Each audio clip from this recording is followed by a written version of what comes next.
This is Colin O'Keefe with Monday's episode of LXBN TV. Google has come under a bit of scrutiny as of late, both in the United States and abroad, as it was found out that their Google Street View cars were collecting information on the open wireless networks they drove past. Joining me to elaborate on the details and also shed some light on potential lessons to learn from this story is Maryanne Stanganelli, attorney in BakerHostetler's New York office and also author on the Data Privacy Monitor. Maryanne, first, can you explain what happened here and what penalties did Google face both here in the United States and over in Europe? Sure.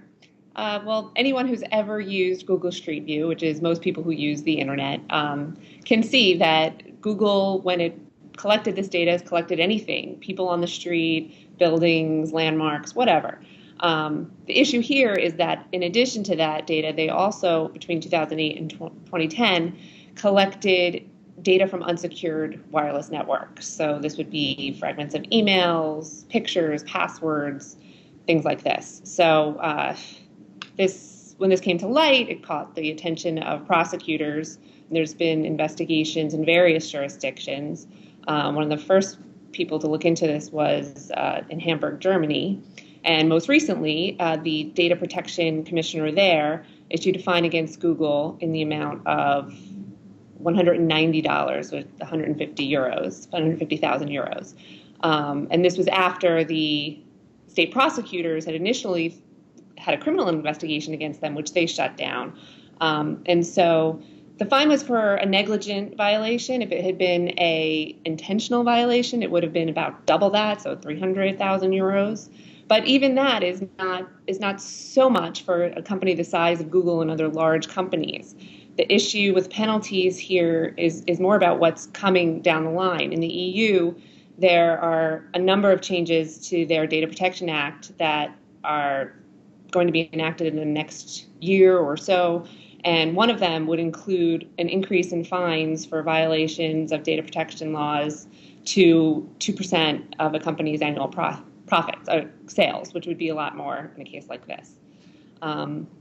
In the United States, just recently, in March, there was an agreement between Google and 38 states AGs and the District of Columbia who had investigated this same exact behavior, and Google agreed to pay $7 million in a fine there.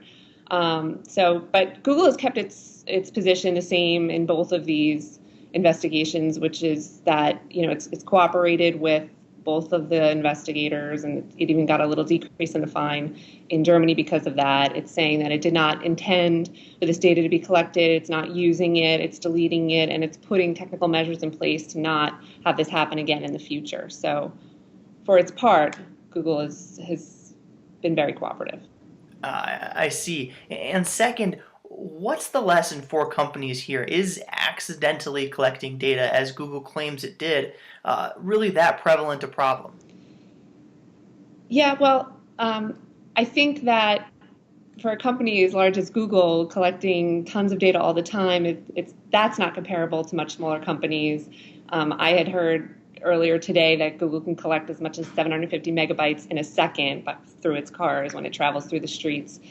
But nonetheless, I think that companies sometimes have a disconnect between those actually collecting the data, those on the technology side, and those on the legal side or business executives making the decisions to disclose the types of data they're collecting. And data privacy laws, while they're stricter in Europe than they are here, they're going the way of notice and disclosure and consent generally. And you need to know what data you're collecting in order to disclose it properly. And I think a really good example of that might be cookies, whereas particularly in the EU, you need to specifically know what cookies your company sends out and what types of cookies they are, what they do.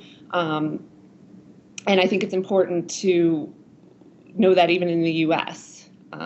So in order to disclose it, you need to know it.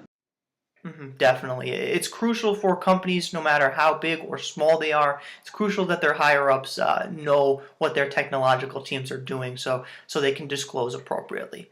Once again, that was Maryanne Stanganelli of BakerHostetler. For more of her insight, be sure to visit dataprivacymonitor.com. It's really an excellent publication in the privacy and data security space. And also visit us at LXBN.com for hundreds of these LXBN TV video interviews along with curated commentary from the LexBlog Network's more than 8,000 members. Thanks for joining us, Maryanne. Thank you.